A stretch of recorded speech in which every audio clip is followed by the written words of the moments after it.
Then Crosby gaining the zone, but Schuster right on it. Then back to Mata, and a shot directed right, score!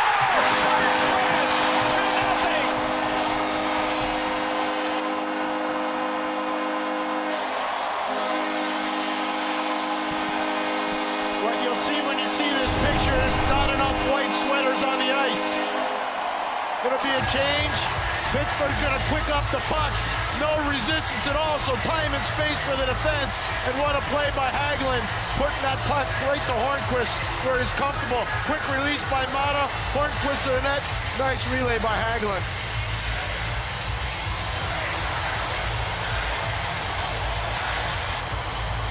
Well, look at this area of the ice. Pierre's talking about the slow change. It's a 5-on-4.